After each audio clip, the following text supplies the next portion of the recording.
are being scammed before their wedding days. I need to talk about this abhorrent behavior that I keep seeing on Facebook groups and in other chats. I have a friend I know who a videographer scammed her out of $3,000. I need to talk about it. But quickly here, let me introduce myself. My name is Katie Sauter, and I am an engineer by day, wedding planner by night. Now I own Chaos Otter Events. I call my fans otters, and I have a free wedding planning timeline linked in the description below if you need one. If you like what you see, don't forget to give it a like, and maybe we could make it official with a subscribe. But keep it PG for me, okay? Now let's hop into this story, and then we're gonna talk about like what you can do at the very end. So if you already are like, I don't want to hear this story, let's skip straight to the actual stuff. You know, I have the times below, so don't worry. If you want to skip the story altogether, just go to the end. Here's the story. I found this on a Facebook group, and here it goes. So my photographer has just completely ghosted me for no apparent reason. We booked in January with 7 months until the wedding. Now I have 7 weeks.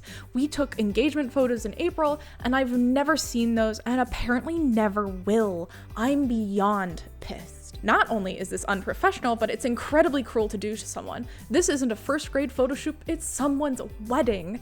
And unbelievably, this isn't the first vendor that has screwed me over in the wedding planning process. Can we start a page as consumers that share all of these bad experiences with vendors so others don't have this same experience? I read about people being ghosted, scammed, ripped off, stood up. Maybe we all keep hiring the same effed up vendors. Seriously, enough is enough. Yeah. Okay, first of all, it's so wrong. Ugh, just, I don't understand. It's so cruel to do this to someone. Like, I don't care if you are a budget bride. That's the majority of brides. Like, it's not okay to do that to someone. And unfortunately, this is more likely to happen with a budget bride because they're more likely to be taken advantage of because they might be less likely to press charges. It breaks my heart. Let's keep going on this story. Yes, it happened to me with my caterer after I had paid a deposit. I threatened to report her if I didn't get my deposit back, and she sent it immediately, but couldn't reply to any of my messages or Facebook messages. And when I went to email her, I couldn't find her email address. Like, what? Thank goodness for my decorator. She has come through for me. Big day is next Saturday. Actually, it's true. Decorators are actually often wedding planners with more of a decoration bend on them. So I'm sure a decorator would be able to like step up, you know? Still, someone else wrote, there's probably more couples, but nobody knows because nobody posts about it. If you're looking for wedding vendors, check out the NC Secretary of State, so that's in North Carolina specifically, to see if they are registered businesses. It's a lot harder to disappear on a client if they are legally registered versus someone who can easily create a Facebook page and then delete it and create a new one. That is so true.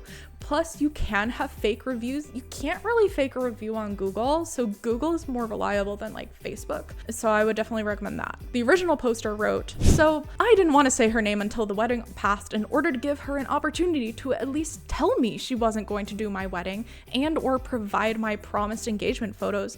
I booked her in January for my July wedding. My wedding was on Tuesday and the photographer did neither. She completely ghosted me despite texts, Facebook messages, Instagram messages, and voicemail. All the while, she is advertising as available for booking and sponsoring ads on Facebook to generate business.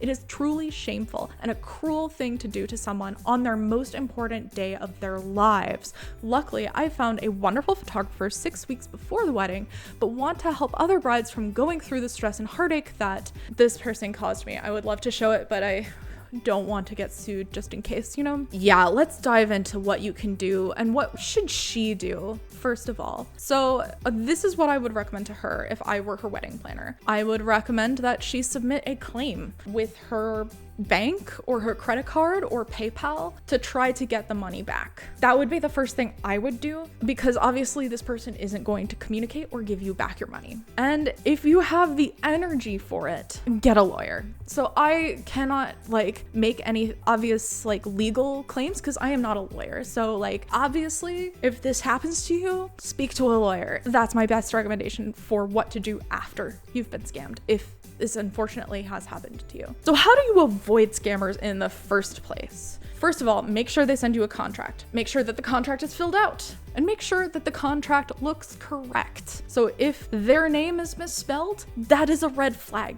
That is a huge red flag. Also, make sure that they send you the contract before the invoice. That is a big one. Whether or not they have testimonials, definitely look up your state's Secretary of State or whatever your state or country may do for their kind of like legally binding, like this gives you a business name. You could look it up specifically for your state, be like, how do I register a business name? And then it should pop up, but like you can search names and businesses. And if they are a legitimate business, as that person had said earlier, you are less likely to get scammed because they're a legitimate business. And also it's much harder to get out of a contract if you cannot physically disappear because the Secretary of State knows exactly where you are. Final tip for avoiding scammers: if they are aggressive, if they are unreasonably pushy, and I don't mean like a few follow-up emails, because I can send up to, I know this is gonna sound wild, but up to like 4 to 5, even up to 7 follow-up emails just to be like, hey, how's it going?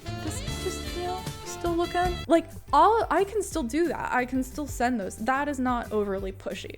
Overly pushy is like almost daily asking you, have you submitted your deposit? Will you submit your deposit? Aggression is really bad. Reconsider those red flags. So tell me what you think below. Have you been scammed before? I really hope not. And don't forget, if you need a wedding planning timeline, it won't help you with scammers, but it will help you plan your wedding. It's linked in the description below. Check